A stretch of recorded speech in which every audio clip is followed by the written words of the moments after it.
Welcome everyone. और आज है फ्राइडे और कुछ हफ्ते ऐसे होते हैं ना जो कि ऑब्वियसली हर हफ्ता वही होता है 5 दिनों वाला वर्क वीक, लेकिन कभी कभार लंबे लगना स्टार्ट हो जाते हैं। बिल्कुल बिल्कुल ऐसे कभी कभार आप हेक्टिक हो जाता है शायद वीक। आपको तो नहीं लग रहा आपके तभी 2 दिन ही हुए हैं जियो पाकिस्तान के साथ? नहीं, मेरे जियो के साथ तो काफ़ी दिन हो गए हैं और वो जियो पाकिस्तान हो, बुलेटिन हो, सब एक ही तरह की फैमिली वाला माहौल है। तो दैट इज़ वेरी ट्रू। बड़े फैमिली टाइप मिजाज में हैं आज ज़ुहैब भाई।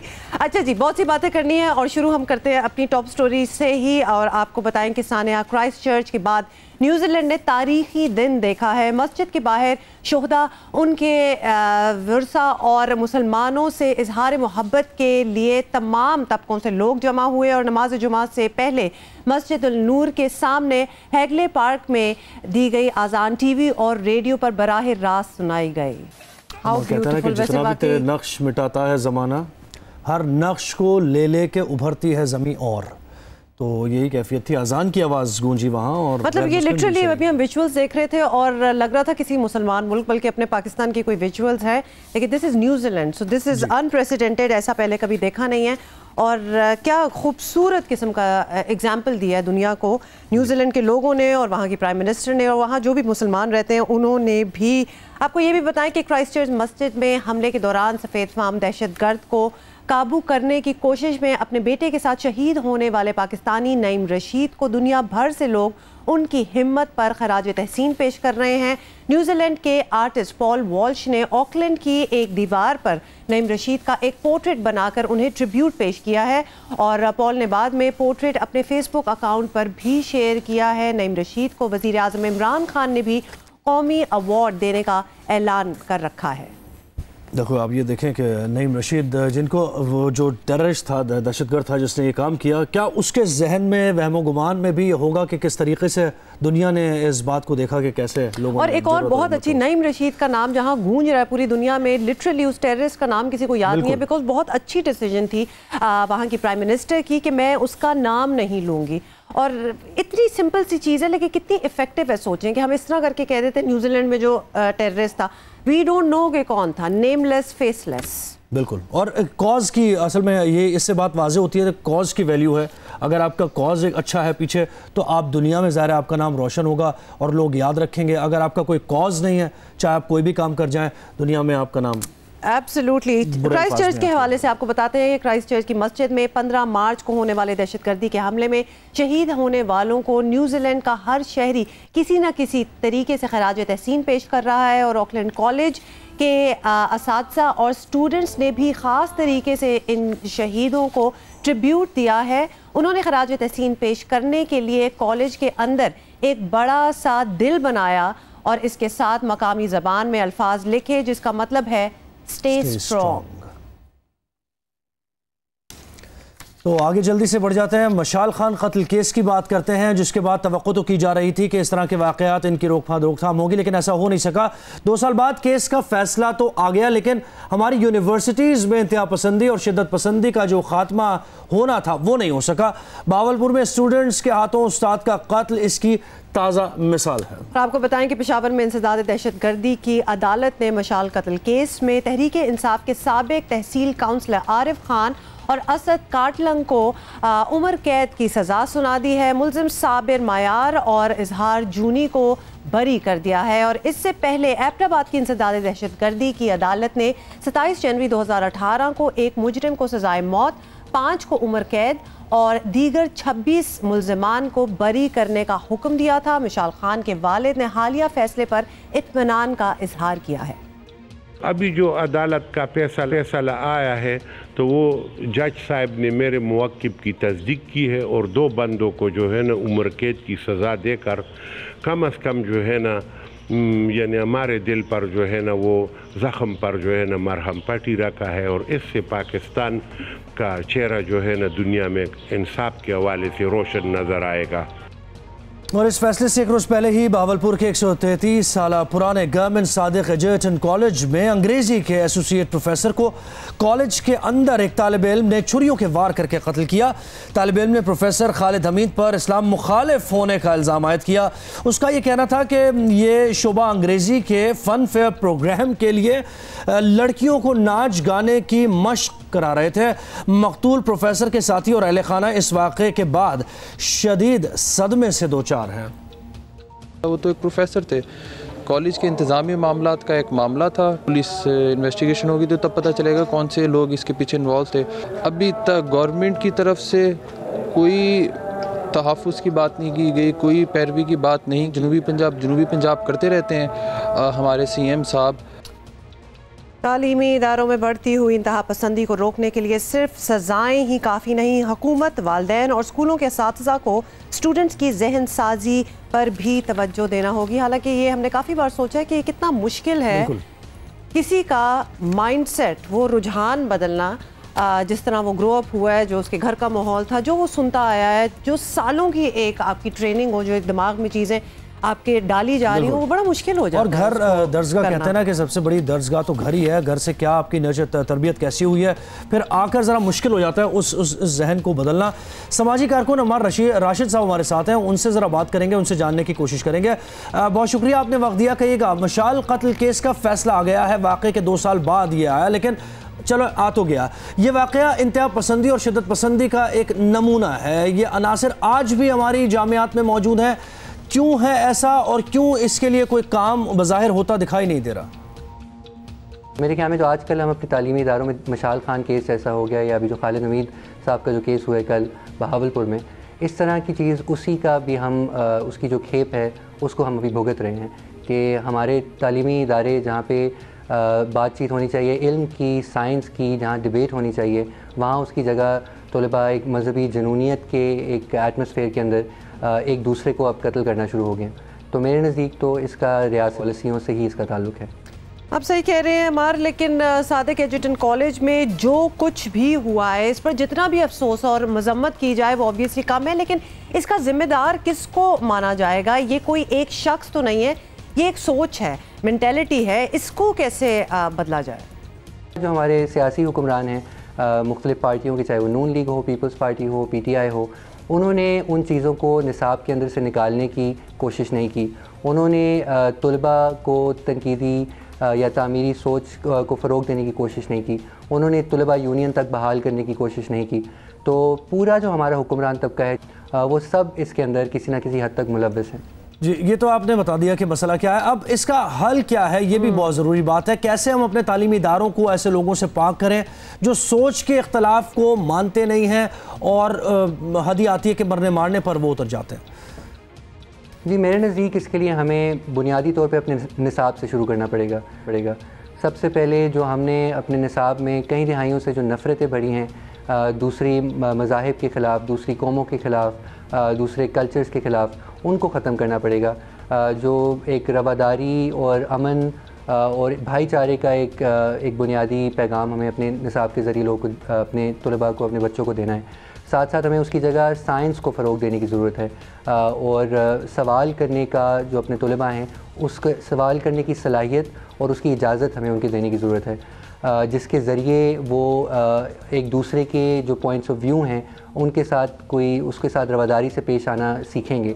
लेकिन साथ साथ ये भी ज़रूरत है कि हम तालीमी इदारों में तलबा को बोलने की इजाज़त दें, उनको मुनज़्ज़म होने की इजाज़त दें, उनको अपनी तंजीमें बना, तलबा सियासत में हिस्सा लेने की इजाज़त दें। हमारा आपने बिल्कुल बड़ी अच्छी बात की है। The ability to question and debate, ये बहुत ज़रूरी है और ख़ास तौर पे क्वेश्चन भी इसलिए किया जाए कि अगली की बात में कीड़े ना निकाले जाएं, बट एक्चुअली समझा जाए। लेकिन ये भी करना बड़ा मुश्किल है। ये फाइनल सवाल आपसे हम यही करेंगे कि इस माशरती मसले का हल ऑब्वियसली आप लोग यानी असातिज़ा और हम लोग यानी मीडिया, हम क्या कर सकते हैं? कोई स्पेसिफिक अगर आपके पास कोई डायरेक्शंस हो, कुछ एडवाइस हो तो बताएं। जी, सबसे पहले तो जब इस तरह के वाक़यात पेश आते हैं, बहावलपुर जैसा जो सानिया जो हुआ, तो आई थिंक हमें उसके हक़ाइक़ को बयान करना चाहिए, क्योंकि हम अमूमन ऐसा जब कोई वाक़या होता है तो डिबेट ये शुरू हो जाती है कि क्या उसने कोई गुस्ताखी की, क्या उसने असल में कोई इस्लाम के ख़िलाफ़ बात बोली, क्या पता कोई वजह हो उसके कोई जायज़ मारने की। तो हमें पहले इस तासुर को रद्द करना चाहिए कि किसी भी इंसान की इस तरह लाहक जान लेना गलत है। जो भी बोला हो या कहा हो, कानून उसके लिए कवानीन मौजूद हैं जो कि किसी को हक़ नहीं है कि अपने कानून अपने हाथ में ले। तो आई थिंक ये तो हमें मैसेज देना चाहिए। साथ साथ लेकिन हमें ज़्यादा जो बुनियादी स्ट्रक्चरल चेंज है जो हमें ज़रूरत है अपने समाज में, उसको भी हमें पुश करने की ज़रूरत है अपने जितने भी हमारे पास प्लेटफॉर्म्स हैं उनसे। यानी कि निसाब में जो बुनियादी तब्दीलियाँ हैं, यानी कि जो कालाधन तंजीमें हैं जो इंतहा पसंदी को फ़रोग़ देती हैं माशरे के अंदर, उनको ख़त्म करने और उनको डिसआर्म करने की का जो मैसेज है उसको हमें फ़रोग़ देना चाहिए। और साथ साथ कि हम एक रवादारी का, बराबरी का और मुख्तलिफ़ मज़ाहिब के दरमियान हम आहंगी का हम एक सबक दें, क्योंकि पूरी दुनिया में आजकल इंतहा पसंदी अरूज पर है, चाहे वो अमेरिका हो, चाहे वो हो इंडिया हो, यूरोप हो। बहुत बहुत शुक्रिया, हमसे बात कर रहे थे। और बड़ी अच्छी उन्होंने बात की कि ये डिबेट शुरू हो जाती है क्या उसने ऐसा किया या नहीं किया। हालांकि डिबेट ये होनी चाहिए कि आपके पास क्या इख्तियार है, ऐसा जो आपने ये कदम उठाया उसका इख्तियार आपके पास बिल्कुल नहीं है। और दूसरा ये कि क्या हम अपने घरों में जब हम अपने बच्चों को पाल रहे हैं, उनको हम एक अच्छी तरबियत देने की कोशिश कर रहे हैं, तो अपने एक्शन से बता सकते हैं ना कि अगले को मारना नहीं है, अगले को कत्ल नहीं करना। मतलब ये किस किस्म की चीज़ है? कुछ चीज़ें एक अंडरस्टूड हैं। क्या आप लोगों को या हमें when we were growing up तो अब्बू अम्मी ने बिठा के कहा था कि भाई किसी को कत्ल ना करना। This is the environment that you grow up in. So इसलिए ये बड़ी अजीबोगरीब बात है कि इतनी ढिठाई के साथ उस लड़के ने अपने टीचर को मार के आंखों में आंखें डाल के वो कह रहा है कि हाँ मैंने किया है। बिल्कुल, मतलब ब्रेन वॉश। आपको पता था कि वो ये सेंसलेस किस्म का इंसान है। But anyway let us move on. और एक फेस्टिवल हुआ रिसेंटली, बल्कि कल ही हुआ यहाँ कराची में, जिसके बारे में मैं बहुत उदास हूँ क्योंकि मुझे नहीं पता था कि वो हो रहा है and I wanted to be there. तो होता तो वहाँ कुछ कम पड़ जाता वैसे। बता दें फिर क्या था। अच्छा जी, जल्दी से बताएं। गवर्नर हाउस में बिरयानी फेस्टिवल मुनक्किद किया गया जिसमें शहरियों की बड़ी तादाद ने शिरकत की। इस बिरयानी फेस्टिवल में जो बिरयानी, अब जरा सुनिए जरा, जो बिरयानियाँ पेश की गई उनमें शामिल थी मटन सिंधी बिरयानी, क्या बात है, बीफ वाइट बिरयानी, झींगा चटखारा बिरयानी, बता दें मुझसे तो नाम भी बिरयानी और चिकन मेमनी अखनी बिरयानी जो मैं पहली बार बाय द वे सुन रही हूँ। और इसके अलावा लौकी दाल भी थी, जीरा चावल भी थे, मटन अफगानी पुलाव भी था, जर्दा भी था। मैं अच्छा वापस आ जाए, आई कैन नॉट स्पीक। पता मुझसे बोला नहीं जा रहा, मुंह में जो हो पानी आया हुआ है। इतनी वैरायटी है। और मैं थोड़ी सी नाराज भी हूँ क्योंकि क्यों नहीं हमें पता था ज़ोहेब, वरना यू थिंक कि हम लोग इधर बैठे होते हैं। मतलब अभी हमारे सामने इमरान इस्माइल साहब, आपने हमें नहीं बताया, गवर्नर साहब आपको बताना चाहिए था। हम नाराज हो गए, हमने सोचा कुछ चीजें हम लोग ना पहले होगी में हम लोग हो जाते हैं थोड़े से कंफ्यूज। लेकिन आपको बताएं कि वर्ल्ड कप से पहले पाकिस्तान क्रिकेट टीम का आखिरी बड़ा इम्तिहान है और ऑस्ट्रेलिया के साथ सीजन आज शुरू होगा और कौमी टीम पूरी ताकत के साथ नहीं गई, इसलिए मैदान में भरपूर जान मारनी पड़ेगी। और बताएं आप, शारजा में पाकिस्तान और ऑस्ट्रेलिया के दरमियान 5 मैचेस पर मुश्तमिल वनडे सीरीज आज से शुरू होगी। दोनों टीम्स पाकिस्तानी वक्त के मुताबिक शाम 4 बजे आमने सामने होंगी। कौमी क्रिकेट टीम की मैं जरा ऐसे कर लूं जी, आप बताइए। बिल्कुल जी, आपको बता दें कि कौमी क्रिकेट टीम की क़यादत शोएब मलिक करेंगे, जबकि सरफराज अहमद समेत कई अहम खिलाड़ियों को आराम दिया जा रहा है और इसीलिए हम कह रहे थे कि पूरी ताकत के साथ टीम शायद इस पर अभी नहीं गई। हेड कोच मिकी आर्थर का कहना है कि ऑस्ट्रेलिया की टीम बेहतरीन खिलाड़ियों पर मुश्तमिल है जो भारत को हरा कर आई है। बिल्कुल, दूसरी तरफ ऑस्ट्रेलियाई कप्तान एरन फिंच का ये कहना है कि सीनियर खिलाड़ियों के ना होने के बावजूद पाकिस्तान मयारी टीम है और हमें गेम प्लान के मुताबिक खेलना होगा। बड़ी इंटरेस्टिंग दिलचस्प ये सीरीज होने वाली है, पाक ऑस्ट्रेलिया सीरीज। अच्छा जी, हालांकि वही सुबह जो हम बात कर रहे थे बिल्कुल लगता है कि फौरन से एकदम आ गई। अभी तो PSL संडे को ख़त्म हुआ है, बट आपको ये भी बताएं कि पाकिस्तान में खेलों के फ़रोग के लिए जितने स्पॉन्सर्स की ज़रूरत होती है, अफसोस की बात यह है कि वो कम पड़ जाते हैं, वो कम होते हैं। मुत्तहिदा अरब अमारात में अपनी होम सीरीज़ खेलने पर मजबूर पाकिस्तान क्रिकेट टीम को भी ये मुश्किल रही है, लेकिन इस बार ये सीरीज़ स्पॉन्सर करने के लिए JS बैंक सामने आया है। JS बैंक ना सिर्फ क्रिकेट बल्कि दीगर खेलों के फ़रोग के लिए भी भरपूर कोशिश कर रहा है। और हमारे साथ आज इस वक्त मौजूद हैं JS बैंक के रिप्रेजेंटेटिव्स और मैं उनका तारुफ भी कराना चाहूँगी। जैद हारून हमारे साथ हैं, हेड ऑफ कॉर्पोरेट कम्युनिकेशन, और साथ ही हमें ज्वाइन किया है हसन सईद ने, who is associate head of corporate communication. Thank you so much gentleman for coming here. और जैद, मैं अगर आप ही से शुरू करूँ, क्वेश्चन तो हम बिल्कुल नहीं करेंगे कि आपने ये क्यों सोचा एंड ऑल दैट, बिकॉज ये तो हर किसी को सोचना चाहिए, but you have been associated with sports and sponsoring sports, Pakistani sports for a while. जी बिल्कुल। तो हम लोग तो काफ़ी टाइम से from a beginning we have always thought कि हमें स्पोर्ट्स में घुसना चाहिए, हमें स्पोर्ट्स के यूथ को इंगेज करना चाहिए, एंड दैट इज़ समथिंग हमने हमेशा सोचा है कि youth is the future of this country. As we know it's almost 50-60% as we consider what percentage, so we have to keep them engaged. और वही सोचते हुए हमने शुरू से स्पोर्ट्स में बहुत ज़्यादा इम्पोर्टेंस दी है. क्रिकेट इज़ समथिंग, हम लोग अभी क्रिकेट मेन स्पॉन्सर्स बने हैं, मगर हमारी एक प्रोग्राम भी है पाकिस्तान फ्यूचर्स प्रोग्राम, जिसमें हम लोग चैम्पियंस प्रोग्राम, जिसमें हम लोग स्पोर्ट यूथ को इंगेज करना चाहते हैं. उसमें कबड्डी भी आती है, स्क्वॉश भी आती है, फुटबॉल भी आ रहा है, क्रिकेट भी आ रहा है. So we have been engage with PSL. इसी में at the same time not only with sports but as part of the whole youth engagement programme हम लोग आर्ट्स में भी हैं, थिएटर्स, मूवीज़ में भी हैं. हम लोग भी कराची बिएनाले हमने सपोर्ट किया है, पहले इस साल भी कर रहे हैं. We the main sponsors. Theatre हम लोग करते रहते हैं. So this is something that we always felt that we have to engage with the youth. ये कॉर्पोरेट कॉन्शियसनेस जो होती है बड़ी कम, कभी कभार हमें लगता है कि ज़्यादा होने चाहिए, कम देखने में आती है, बट दिस इज़ ग्रेट कि हर चीज़ में आप लोग इन्वॉल्व हैं. हसन बताइएगा कि क्रिकेट तो ऑब्वियसली मतलब from the topic of head अगर आप सोचें कौन सा स्पोर्ट तो क्रिकेट आ जाता है, बिल्कुल. लेकिन कबड्डी, फुटबॉल, तो क्या कोई रिसर्च बेस्ड होता है या फिर आप लोगों को लगता है कि these are the things that people like? देखें, जेएस बैंक का जो मोटो रहा है या जो डायरेक्शन रहा है दैट इज़ हेल्दी एंगेजमेंट. ठीक है, अब हेल्दी एंगेजमेंट के अंदर हम देख सकते हैं कि क्या चीज़ें आ सकती हैं.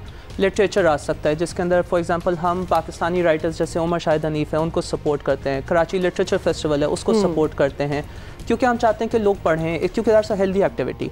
उसी तरीके से हम आर्ट्स के अंदर जैसे जैद ने मेंशन किया कि कराची बिएनाले के हम लीड स्पॉन्सर रहे. हम थिएटर में, मूवी मेकिंग में अब हम हमारी इंशाल्लाह आप देखेंगे कि हमारी मूवीज़ भी आ रही हैं. ज़बरदस्त ज़बरदस्त. उसके साथ साथ now when we come to sports, हम स्पोर्ट्स को क्रिकेट पे हम लेट आए. इसकी एक वजह थी.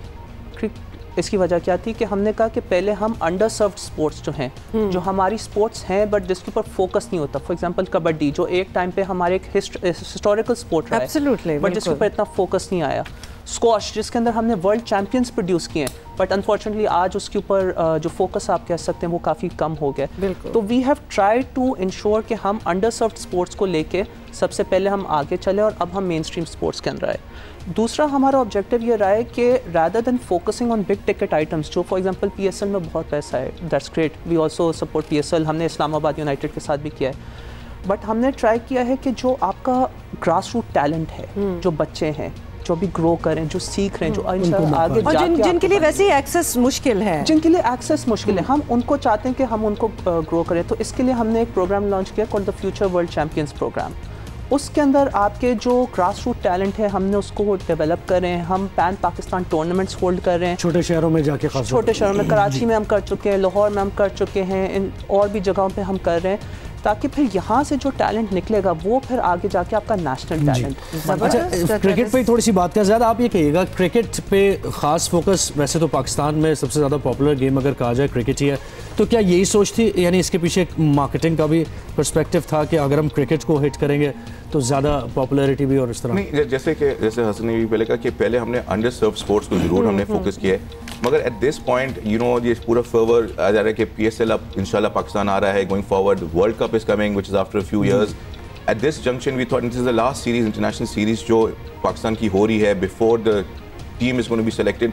सो this is very important series and we thought कि right now at the last when they need sponsors and we all need to support cricket in any way whatsoever, and we thought this is the right time to do this. And then inshallah this is not a first of our sponsorships that we will continue to do cricket. As mentioned, we are doing the next Pakistan Cup also. We are supporting. और फिर ये आपके Pakistan T20 with England में भी जो match हो रहा है that also we are supporting. So this is a continued support that we'll continue to give. But this is as mentioned we are. अच्छा, इस सारे में सारी बात हो रही है, लेकिन एक हॉकी हमारा कौमी खेल है और हॉकी की हॉकी को क्यों हम लोग भूल जाते हैं? बिल्कुल, हाँ, मुझे याद है कि तो मैं हॉकी के बारे में भी कर लें. अच्छा, हॉकी, हाँ, उसके बारे में क्या करना है क्योंकि वहाँ सबसे ज़्यादा ज़रूरत है अगर देखा जाए प्लेयर्स को भी. और बिल्कुल उसके ऊपर ऑलरेडी हमारी वर्किंग हो रही है. अनफॉर्चुनेटली मैं ज़्यादा डिटेल्स इसके ऊपर अभी इसलिए नहीं शेयर कर सकता क्योंकि because you understand some negotiations अभी चल रही हैं चीज़ों के ऊपर, but I will inform you अभी कि इट इज़ इन द लेकिन हो रहा है, हमने भूला नहीं उसको. We are focusing on thank God, क्योंकि आई एम सॉरी लेकिन जब भी हम हॉकी का जिक्र करते हैं तो हमें लगता है कि most ignored national sport of the country obviously, मतलब बहुत ही अजीब लगना स्टार्ट हो जाए. तो मोस्ट इग्नोर्ड में एक तो आप हॉकी को भी ले आए और विमेन को भी ले आए, लड़कियों को ले आए, तो खवातीन का भी बहुत टैलेंट है. लेकिन स्टेटमेंट इस तरह की ना दिया गया, मोस्ट इग्नोर्ड क्या मतलब? अच्छा, हम इधर इस डिबेट में तो बिल्कुल नहीं जाएंगे, अभी हमारे गेस्ट बैठे हुए हैं। इट इज, आप चाहे जो भी कहें, तो औरतों के लिए खास तौर पे विमेन स्पोर्ट्स पर्संस के लिए कोई प्रोग्राम हो? हम लोग कर रहे हैं, हम लोग हमने for squash also we have sent somebody to Europe, we sent, but we are kept it open for all people, whether it be males, females, and to be we have also been involved with disabled people, especially able people, to support them in blind cricket. We've had local tournaments for them. We keep them engaged as well. We've even gone to as far as we were giving specialized wheelchairs to our जिस पे वो बैठ के फिर वो उसके साथ ही अपना sports, so we've even gone to that fact that we imported wheelchairs for them, especially to ensure that they can compete even much better in international. अच्छा हसन, एक चीज़ और, फुटबॉल का टैलेंट बहुत ज़्यादा है पाकिस्तान में, और ख़ासतौर पर लियारी की अगर बात की जाए तो ब्राज़ीलियन स्टाइल फुटबॉल, और थोड़ा सा उनको ज़रा सी मोटिवेशन मिले, थोड़े से पैसे मिल जाएँ, उनको किट मिल जाए, बहुत ज़्यादा पाकिस्तान नाम कमा सकता है। तो फुटबॉल में भी आपका ख़ास? जी बिल्कुल। So again as I mention, कुछ ज़्यादा डिटेल्स मैं अनफॉर्चुनेटली अभी नहीं शेयर कर पाऊँगा, but just to let you know, हम जो लोकल क्लब्स हैं आपके, ठीक है, जो आपके सिटी क्लब्स हैं, जो आपके एंड आपके अंडर प्रिविलेज एरिया से जो क्लब्स हैं, बल्कि इनफैक्ट मैं आपको बताऊँ, कल ही इसके ऊपर हमारी एक इंटरनल मीटिंग काफ़ी लंबी हुई थी कि आपकी जो लियारी के जैसे बच्चे हैं उनको हम कैसे सपोर्ट करके, क्योंकि देखिए हमारा objective as a bank is not कि हम वन ऑफ एक चीज़ करें और फिर उसको छोड़ दें। हम जो भी चीज़ with a strategy, with a thought process लेके चलते हैं, तो हमें इसलिए चीज़ों पे आने में थोड़ा टाइम लेकर चलते हैं, आते हैं, बट जब हम लेके चलते हैं तो we take it for the very long run, और that is the same objective जो हम फुटबॉल के साथ, यानी बेसिकली सस्टेनेबिलिटी होनी चाहिए कि जो भी चीज़ है वो वन ऑफ नहीं है, उसको आगे चलना चाहिए। बहुत सी चीज़ें विच ऑल्सो मीन्स आप कर रहे हैं, और जो कि बहुत ही अच्छी बात है, बिकॉज़ वी नीड एब्सोल्युटली आगे जो सीरीज़ है ऑस्ट्रेलिया के बाद, वो भी आप जी, उसमें एक T20 के हम लोग स्पॉन्सर्स हैं, उसमें ज़रूर वो, उसमें वनडे भी हमको फॉर वन T20 हम उसमें स्पॉन्सर्स हैं उनके साथ जो में है। अच्छा, ठीक ठीक, ज़बरदस्त। तो हम चीज़ें बता दें कि फ्यूचर चैंपियंस प्रोग्राम एक जिसमें है इन्वॉल्व, फिर ये ऑब्वियसली आज जो ऑस्ट्रेलिया के साथ स्टार्ट हो रहा है, उसके बाद ये मई में आप बात कर रहे हैं। So a lot is happening, and ये इनको लाने का मकसद यही था कि we need a lot of backing for sports in Pakistan, we need a lot of sponsors, क्योंकि ये आसान नहीं है। सारे हमें यही बताते हैं कि जब वो बाकी दुनिया में जाके कम्पीट करते हैं तो वहाँ वो देख रहे होते हैं जो चीज़ें, फैसिलिटीज़ और जो बैकिंग इन्वॉल्व होती है, वो या शायद पाकिस्तान में कम होती है। Thank you so much guys, Zaid Haroon and Hasan Saeed for coming here and doing what you doing. अच्छा, जल्दी से आपको बता दें कि मारूफ अदाकार फवाद खान और अदाकारा माहिरा खान समेत 4 पाकिस्तानी फनकारों ने दुनिया के 100 यानी टॉप 10 पुरकशिश अफराद की फहरिस्त में जगह बनाई है। पुरकशिश क्या होता है? पुरकशिश होता है अट्रैक्टिव। Okay, nice. टीसी चैनलर की जानिब से जारी करदा इस लिस्ट में फवाद खान, माहिरा खान के अलावा Imran Abbas, very nice choice, और मोमिना मुस्तहसिन भी शामिल हैं। और पाकिस्तानी अदाकारों के अलावा इस फहरिस्त में ऑफ कोर्स दीगर ममालिक से भी कई अदाकार और फनकार शामिल हैं। पिछले साल भी आपको याद दिला दें, फवाद खान और इमरान अब्बास ने इस लिस्ट में जगह बनाई थी, और अब 2 और बीच में आ गए हैं। सो great, the list should increase with Pakistani names. This hour is going to be rocking for you because आपको पता है ना कि म्यूजिक लवर्स तो हम सारे हैं ही। तो आज हमारे पास बड़ी ज़बरदस्त एक म्यूजिकल टीम भी बैठी हुई है, लेकिन उनके बारे में बड़ी खास कुछ बातें हैं, हम थोड़ी देर बाद बताएंगे, और दीगर स्टोरीज भी बड़ी इंटरेस्टिंग हमारे पास। लेकिन इस घंटे की टॉप स्टोरीज फर्स्ट।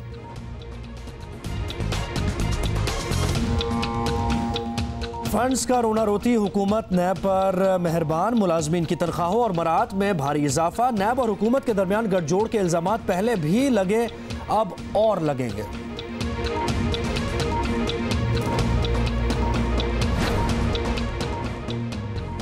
पुलिस से तसादुम पर तहरीक इंसाफ का पीपल्स पार्टी से माफ़ी मांगने का मुतालबा। अवाम के जहनों में पुलिस अफसर असमतुल्लाह जुनेजो समेत माजी के वाक़यात अभी ताज़ा हैं।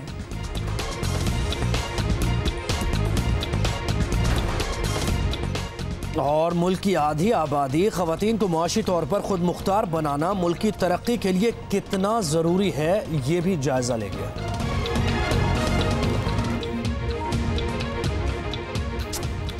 ऑलराइट, ये सारी बातें तो हमने आपसे करनी है, लेकिन शुरू हम किसी और चीज़ से करना चाहते हैं और आपको बताएं कि जिनसी हरासानी के खिलाफ ख़वातीन को खामोश नहीं रहना चाहिए और आगे आना चाहिए, आगे बढ़ के बोलना चाहिए, बताना चाहिए, खामोशी नहीं इख्तियार करनी चाहिए और अदालतों में जाकर कानून का रास्ता भी अपनाना चाहिए। हाल ही में दायर होने वाला एक मुकदमा यही सबक दे रहा है। आपको बताएं कि मारूफ डायरेक्टर जामी के खिलाफ एक और मशहूर डायरेक्टर सुहेल जावेद ने हट जाने का दावा दायर किया है, क्योंकि जामी ने जिनसी हरासानी से मुतालिक खत एक तकरीब में पढ़ दिया था। एक खत था जिसको एक इवेंट पे जामी ने पढ़ दिया। 2016 में लाहौती मेले में शरीक होने वाली एक 19 साल लड़की ने इल्ज़ाम आयद किया कि एक डायरेक्टर ने उसे इस्तेहसाल का निशाना बनाया, जिसके बाद उसे मुल्क छोड़ना पड़ा।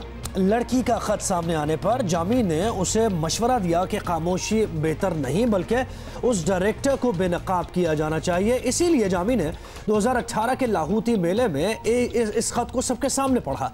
जामी ने नाम नहीं लिया, लेकिन इसके जवाब में सुहेल जावेद ने अब उन पर मुकदमा दायर कर दिया है। मुकदमा किसी की जानिब से भी दायर हो, बेहतर रास्ता यही है कि अदालतों में जाकर अपना इल्ज़ाम या बेगुनाही साबित की जाए। अदालती फोरम मौजूद है इसके लिए जी। तो बेसिकली बात यह है कि ये तो सिलसिला अभी शुरू हुआ है, बहुत से इल्ज़ामात गए हैं।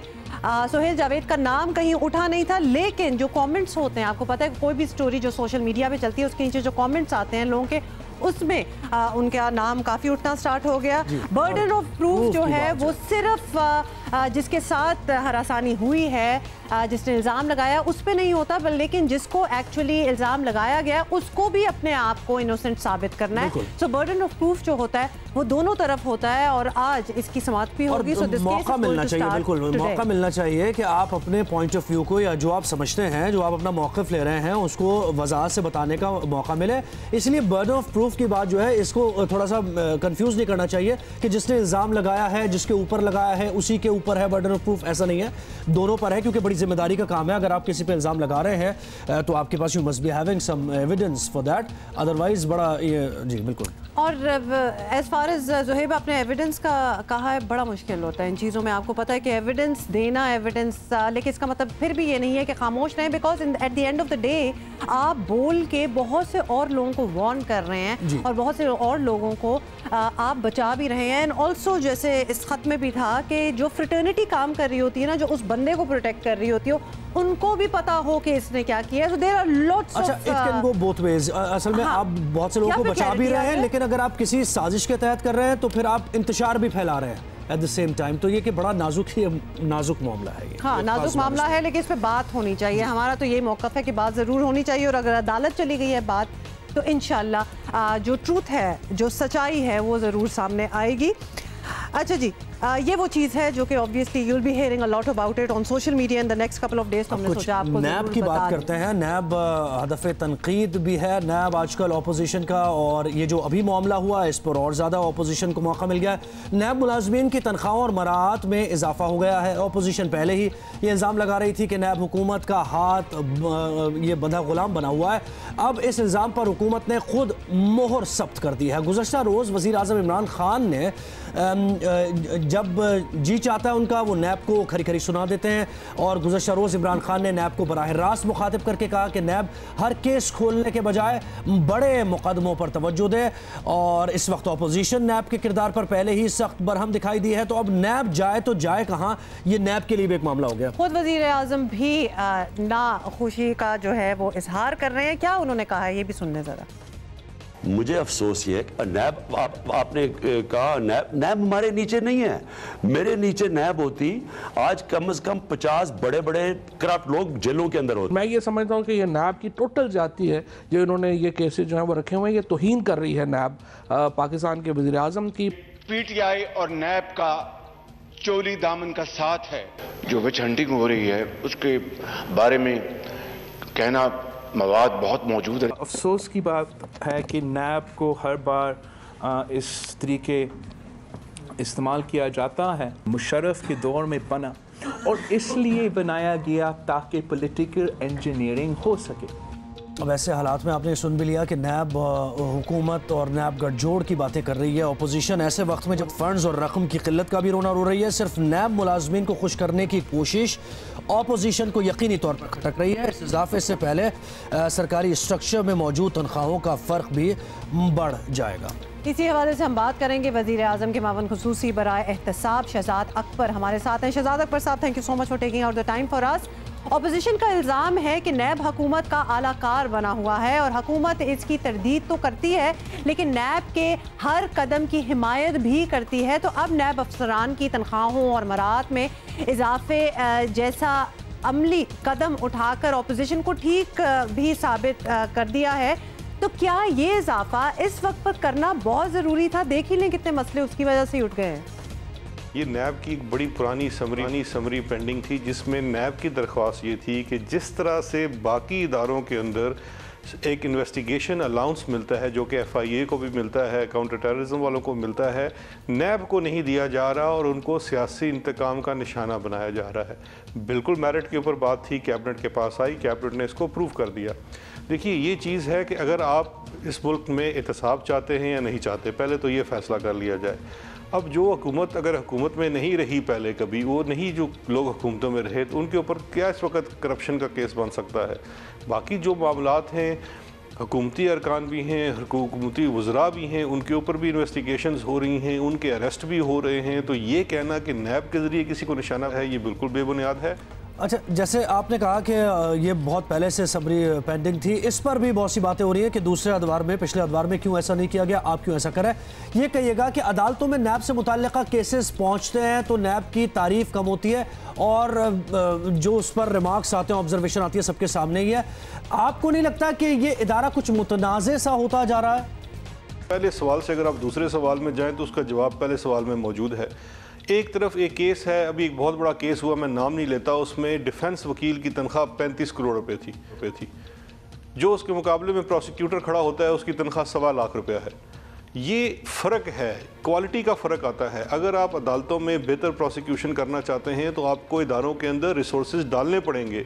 अगर आपने इन्वेस्टिगेशन की चीज़ बेहतर करनी है तो इन्वेस्टिगेटर के ऊपर इन्वेस्ट करना पड़ेगा, ना सिर्फ उनको तनख्वाहें देनी पड़ेगी बल्कि अच्छे सतह के investigators, forensic auditors, accountants attract करने बेहतर तनख्वाहें देनी पड़ेंगी। चलिए, ये बात तो आपने बड़ी अच्छी तरह एक्सप्लेन कर दी। शहजाद अकबर साहब, ये भी बताइएगा कि एक अफसोसनाक हकीकत ये भी है कि नैब करप्शन का पैसा रिकवर नहीं करा पाती। प्ली बार्गेन के अलावा आज तक कौमी खजाने को कुछ नहीं मिल सका। तो फिर प्रोसिक्यूशन की कमज़ोरियां भी हैं और ऑब्वियसली तफ्तीश से तंग आने वालों की खुदकुशियां भी हैं। ये सब कुछ भी आपके सामने चल ही रहा है, तो इसे आप अच्छी परफॉर्मेंस मानते हैं? देखिए, जहाँ तक खुदकुशियों का मामला है, ये एक बड़ा अफसोसनाक अमल है और जहाँ पे भी कहीं किसी भी शख्स के साथ कोई नैब की तरफ से या किसी और इन्वेस्टिगेटिंग अथॉरिटी की तरफ से कोई भी ऐसा अमल हुआ है, वो काबिल मज़म्मत है और हुकूमत उसका बड़ी सख्ती के साथ मज़म्मत करती है।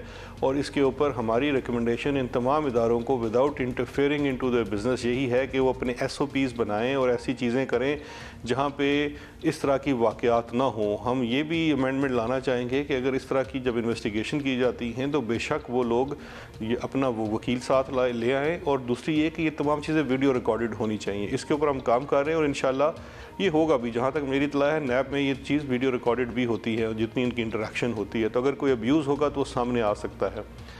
जहाँ तक रिकवरीज़ की बात है तो मैं ये बड़े माज़रत के साथ अर्ज़ करूँगा, ये कोई इन्फॉर्मेशन दुरुस्त नहीं है आपके पास। नैब की इस वक्त तक की जो नैब ने डायरेक्टली और इनडायरेक्टली रिकवरीज़ की हैं, जहाँ पे कुछ बैंक लोन्स को भी रिकवर किया जाता है, वो 405 अरब रुपए की अमाउंट है जो नैब आज तक अपने रिकवर कर सकी है। जी, बहुत शुक्रिया वज़ीर आज़म के मामले खुसूसी बराए एहतसाब शहजाद अकबर साहब हमारे साथ हैं। और यहाँ एक बात ख़ास वो ये है कि नैब ऑटोनॉमस इदारा है और इदारा मजबूत तभी होगा जब इदारे को बग़ैर किसी इन्फ्लुएंस के अपना काम करने दिया जाए, वो इन्फ्लुएंस चाहे कहीं से भी आ रहा हो। मतलब it's easier said than done. आपको पता है कि इन्फ्लुएंसेस हर जगह से आ रहे होते हैं, इसलिए ये कहना, आई मीन ऑब्वियसली दुआ तो यही होती है कि जी बिल्कुल ऑटोनमस है और इसी तरह काम करना चाहिए। इट्स वेरी डिफिकल्ट और anyway, आसान बात है, समझने के लिए आसान भी है, वैसे मुश्किल भी है, करने के लिए बड़ा मुश्किल है। एक्चुअली इसको अमली ना करना चाहे तो मुश्किल है, करना बड़ा मुश्किल है। जैसे कि ना करना चाहे तो मुश्किल है और अगर करना चाहे तो बहुत आसान बात है। पता है, रिकॉर्डिंग्स की भी शहजाद अकबर साहब ने बात की कि विल मेक श्योर की रिकॉर्डिंग्स भी हो करें। हर चीज रिकॉर्ड भी नहीं हो सकती, आपको पता है। जिसने कुछ करना हो तो वो साइड पे भी दुश्वार है हर काम का आसान होना। आगे चलते हैं। अच्छा जी, आपको बताएं कि कराची में इंतज़ामिया ने अब ये फ़ैसला किया है कि शहर में शादी की जो भी इवेंट्स होते हैं, तकरीबात होते हैं, वो रात 11 बजे तक ही की जाएंगी, उसके बाद नहीं। तो लिहाजा पंजाब में आपको पता है ना वो 10 बजे तक का एम्बार्गो है, कराची में 11 बजे वाला तक वो हो समझ गया से है। बात बात लगती है कि 10 बजे तो तैयार होकर आप पहुंचते हैं। हाँ, तो शादियां मैंने नहीं नॉट इन लाहौर, लाहौर में आप 8 बजे पहुंच चुके होते हैं। अच्छा चले तो हाँ बताएं। 11 बजे के बाद खुले रहने वाले हॉल्स के खिलाफ कार्रवाई की जाएगी और इस सिलसिले में हिदायतनामा भी जारी कर दिया गया है। ये फैसला किया गया है कि पाबंदी पर सख्ती से अमल कराया जाएगा और रात 11 बजे के बाद भी खुले रहने वाले शादी हॉल्स के खिलाफ ये मुहिम 2 हफ्ते बाद शुरू की जाएगी। शादी हॉल्स मालिकान फैसले पर अमल दरामद कराने के पाबंद होंगे और पाबंदी की खिलाफ वर्जी पर शादी हॉल्स को सील कर दिया जाएगा। बहुत मुझे अच्छी बात लगी बिकॉज शादियां जो रात के 12 बजे स्टार्ट होती हैं और फिर सुबह 4 बजे खत्म आ रही होती हैं, it is so difficult for people who are attending. तो ये मुझे तो पर्सनली बहुत अच्छी बात लगी कि जाएं, खाया पिया, वो लिफाफा दिया, दूल्हा दुल्हन को खत्म, 10-11 बजे लेकिन यू आर होम। 11 कुछ सही रीजनेबल। चलें आप 11 बजे तक बैठ जाना। Okay let us move on now. अच्छा जी, आपको बताएं कि पुलिस से तसादम पर तहरीक इंसाफ के वुज़रा पीपल्स पार्टी से माफ़ी मांगने का मुतालबा कर रहे हैं और इस अदा को भी यू टर्न ही कहेंगे क्योंकि ये ज़्यादा पुरानी बात नहीं जब पुलिस एहलकार और अफसरान अक्सर पीटीआई कारकुनों से पिटते थे, जिसमें पुलिस अफसर असमतुल्ला जुनेजो आज भी लोगों को याद है। मगर अब पुलिस से धिक्कम पेल पर तहरीक इंसाफ को जो है वो ये बात बुरी लग रही है। जी जरा सुन लें। दर्जन लोगों ने पुलिस के ऊपर हमला किया, ये बहुत ही एक अनफॉर्चुनेट बात है। आप ये साबित करना चाहते हैं कि किसी की जुर्रत कैसे हुई कि आपको तफ्तीश के लिए बुलाया जाए। उन्होंने हरकत की कि जिस तरीके से 400-500 लोगों ने जाके नाब के ऊपर हमला किया, इस्लामाबाद की पुलिस के ऊपर जो है हमला किया, तो ये तो अलाउ नहीं किया जा सकता। ये कौन सा एक नया कल्चर आ गया कि आपको बुलाया जाए तो साथ में आप अपने साथ लोग लेके जाएं? ये क्या साबित कर रहे हैं? लेट मी अश्योर यू, हमारी एंड से तमाम होमवर्क किया जा चुका है, हमने टॉलरेट किया है और ये मैसेज बड़ा लाउड एंड क्लियर है कि अब जो भी कानून को हाथ में लेगा उसको इंशाअल्लाह बेइज़्निल्लाह उसी जगह पे पीनलाइज का एज पर लॉ। अब ये वफाकी वज़रा का मौक़िफ़ आपने सुना, ये तहरीक इंसाफ वही है जिसके सरबराह हिज़्ब इख्तिलाफ में होते हुए पुलिस के बारे में कुछ इस तरह कहते थे। अगर किसी किस्म का तशद्दुद किया गया मेरे कारकुनों पे, मैं आपसे वादा करता हूं कि आपको पंजाब में छुपने की जगह नहीं मिलेगी। और मैं सरकारी नौकरों को भी कहता हूं कि ये हमारा आईनी हक है पुरअमन एहतजाज करना, कोई रुकावट हमारे सामने ना पेश करना। 100 की टोलियां हो, जब 100 हो, पुलिस की जरूरत नहीं होगी, अगर हुई तो टाइगरों पूरी तरह उनको अटैक करना, वो गैर कानूनी काम कर रहे हैं। जितने भी थानों में हमारे कारकुन हैं, हम जाके उनका घेराव करेंगे।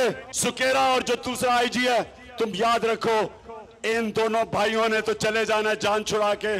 तुम दोनों किधर जाओगे? सुकेरा और ताहिर आलम, तुम किधर जाओगे?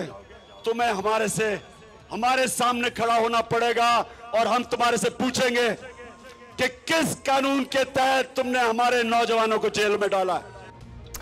अब ना सिर्फ पीपल पार्टी के कई कारकुन पुलिस की हिरासत में हैं कि कुछ रहनुमाओं पर भी कार्य सरकार में मुदाखलत के मुकदमे दर्ज हो रहे हैं। किस तरीके से यही कैपिटल पुलिस जो मारे खाती रही इसी पीटीआई की जो इस वक्त हुकूमत में है, उस पे उन्होंने डंडे बरसाए। हम कैपिटल पुलिस के इस रवैये की मजम्मत करते हैं, लेकिन ये अहकामात ऑब्वियसली डायरेक्टली आ रहे हैं तब्दीली सरकार की तरफ से, वज़ीर दाखिला की तरफ से और उस काबीना की तरफ से जो इस वक्त हुकूमत में है। और हम इस एटीट्यूड के ख़िलाफ़, इस पुलिस गर्दी की सख्त अल्फाज में मजम्मत करते हैं। अब सारी सूरत हाल को समअप करते हुए अब ये सूरत हाल है कि माजी में पुलिस को सियासी मकासद के लिए इस्तेमाल करने का इल्ज़ाम लगाने वाली पीटीआई को ये चाहिए कि ज़रा तहम्मुल का मुजाहरा करे, वरना यही इल्ज़ाम इस हुकूमत पर भी लगने में देर नहीं लगेगी। Yes, it's a very tricky किस्म की सिचुएशन। हमें ज्वाइन किया साबिक आईजी इस्लामाबाद ताहिर आलम खान साहब ने, उनसे बात करते हैं। ताहिर आलम खान साहब, बिलावल भुट्टो और आसिफ जरदारी की पेशी पर पीपल्स पार्टी के कारकुनों का पुलिस से तसादम हुआ, गिरफ्तारियां भी हुई, कुछ हंगामा आराई की कैफियत भी देखी गई। क्या ये सूरत हाल 2014 से ज़्यादा ख़राब थी जहां एक एसएसपी को लहू लुहान कर दिया गया था? 2014 का जो मुजाहरा था वो एक बहुत बड़ा प्रोग्राम था जो पाकिस्तान तहरीक इंसाफ और पाकिस्तान अवामी तहरीक ने मिलकर किया था, जिसमें हज़ारों की तादाद में शुरका थे, जो कई दिन तक जारी रहा। उसके दौरान बेशुमार पुलिस वालों को अगवा किया गया, तशद्दुद किया गया और एसपी को भी, हमारे एक एसपी को भी उसमें ज़ख्मी होना पड़ा। तो इसमें ये एक छोटे लेवल का प्रोग्राम था। इसमें एसपी की बजाय कांस्टेबल ज़ख्मी हुए हैं। वो एसपी इसलिए ज़ख्मी हो गया था कि वो आगे बढ़कर लीड कर रहा था बहादुरी के साथ। यहाँ पर हम देखते हैं कि जब पुलिस वालों पर हमला करती है एक बासर सियासी शख्सियत, तो कोई पुलिस अफसर उसे बचाने के लिए आगे नहीं बढ़ता, कोई उसे नहीं रोकता। तो मैं समझता हूँ कि वो जो था मुजाहरों का पूरा सिलसिला वो बहुत बड़ा था। उसमें हम देखते हैं कि पाकिस्तान अवामी तहरीक के वर्कर बाकायदा मुसल्लह होकर डंडों से आए, हर एक तरफ वो छलांगे लगा रहे थे। उन्होंने पार्लियामेंट पर हमला किया, पाकिस्तान टेलीविज़न पर हमला किया और बेशुमार पुलिस वालों को तशद्दुद का निशान है। उससे कम दर्जे का प्रोग्राम है। अच्छा ताहिर साहब, ये बताइएगा कि जो वज़रा हैं वो ये कह रहे हैं कि तहरीक इंसाफ ने बहुत एहतजाज किया लेकिन कभी भी कानून को अपने हाथ में नहीं लिया। तो आप बताइएगा, आपकी भी नज़र ज़ाहिर है क्या कुछ होता रहा, सब आपके सामने है। देखें, पुलिस पर जिसका भी बस चलता है, जब चलता है वो उसको मारने से गुरेज नहीं करता। अक्सर पुलिस जो हुकूमती पॉलिसियां हैं, गैस महंगी हो या लोड शेडिंग हो गई है, उसका भी निशाना पुलिस को ही बनना पड़ता है। इसमें कोई भी पार्टी जब भी उसे मौका मिलता है वो कमी नहीं करती। हाँ, हम ये कह सकते हैं कि जो पीटीआई है 2014 के धरने में जो कुछ उसने तशद्दुद किया वो भी उन्होंने कम किया था। जो पैट के वर्कर थे वो ज़्यादा एक्टिव थे और ज़्यादा खूनख्वार थे। तो 2014 के बाद हमें कोई ऐसा वाक़या नहीं मिलता, ना उससे पहले का मिलता है कि पीटीआई के वर्कर्स ने पुलिस वालों हाथ उठाया हो। अच्छा जी, ये भी बता दीजिए कि इस्लामाबाद पुलिस गुज़िश्ता कई सालों से मुजाहरे और ऑब्वियसली धरने वगैरह भी कर रही है, तो क्या पुलिस की तरबियत भी इसी अंदाज से करने की ज़रूरत नहीं है कि वो इस चीज़ को हैंडल कर सके, उन्हें पता हो कि इससे किस तरह निपटना है? मुजाहरों को कंट्रोल करने के सिलसिले में पुलिस में तरबियत का भी फुकदान है। और इसमें एक और बड़ी अहम चीज़ है कि जब हम पुलिस को इस बारे को हम रिक्रूट करते हैं, उस वक्त हम उसका एप्टीट्यूड नहीं देखते कि क्या उसका एप्टीट्यूड इस किस्म का है। फिर हम यंग पुलिस ऑफिसर्स को इस तरफ नहीं लगाते, बूढ़े पुलिस अफसर भी सामने रख देते हैं और फिर हम देखते हैं कि सीनियर क़यादत खुद आगे नहीं होती। पुलिस मुजाहिरीन में लोगों को पकड़ा जाता है और छोड़ दिया जाता है। जिस तरह इस वाक़े में 50 के करीब लोग छोड़ दिए गए, चंद लोगों के खिलाफ मुकदमा बना दिया गया। जो तशद्दुद में बराह रास्त मुलव्वस थे उनको गिरफ्तार भी नहीं किया गया। मुझे याद है, अगरचे मैं अपनी भी मिसालें दे सकता हूँ, लेकिन कलीम इमाम साहब जब आईजी इस्लामाबाद थे तो उनके दौर में एक ग्रुप ने पुलिस वालों पर तशद्दुद किया, उन लोगों को पकड़ लिया गया। बड़ा बाअसर ग्रुप था। वज़ीर दाखिला ने कहा कि अब ये पुरअमन है, अब इनको छोड़ दें। अब कोई ऐसा मसला नहीं, मसलन का तकाज़ा है कि इन्हें छोड़ दिया जाए। लेकिन उस वक्त के आईजी कलीम इमाम साहब डट गए। उन्होंने कहा कि जब तक ये लोग माफ़ी नहीं मांगेंगे, अल्टीमेटली वो इस चीज़ पर आमादा हुए कि उन कांस्टेबल्स पर जिन पर तशद्दुद हुआ है वो खुद सरेआम माफ़ी मांगे तो फिर इनकी रियायत की जाएगी। तो उन पर पर्चा भी अगरचे दर्ज हुआ, लेकिन फिर उन्होंने माफ़ी मांगी और उसके बाद उनकी खलासी। इस किस्म का अगर कदम उठाया जाए तो पुलिस में जरूरत रहती है। साबिक़ ख़ारजी इस्लामाबाद ताहिर आलम खान साहब हमारे साथ थे और जो मसाइल हैं उनको उजागर भी कर रहे थे। उन्होंने ढके छुपे अल्फाज में बात की। उन्होंने कहा कि पुलिस को भर्ती करते हुए पुलिस एहलकार को एप्टीट्यूड नहीं देखा जाता, और सियासी वाबस्तगी देखी जाती है, यानी पोलिटिसाइज है पुलिस। ये सबसे बड़ा मसला है। सियासी वाबस्तगी जब तक होगी, पुलिस पोलिटिसाइज होगी तो ये मामला उठते रहेंगे, अपोजिशन को ये इशूज़ होते रहेंगे। तो इसको पहले हल करने की ज़रूरत है। ही खराब होगी तो फिर आगे जाके आप देख लेंगे क्या करना है। This is all the time we have. और हम चाहते तो थे कि हम ऑब्वियसली हम थोड़ा सा musical ending to the show करें, लेकिन वो हो नहीं सका। Will see you on Monday.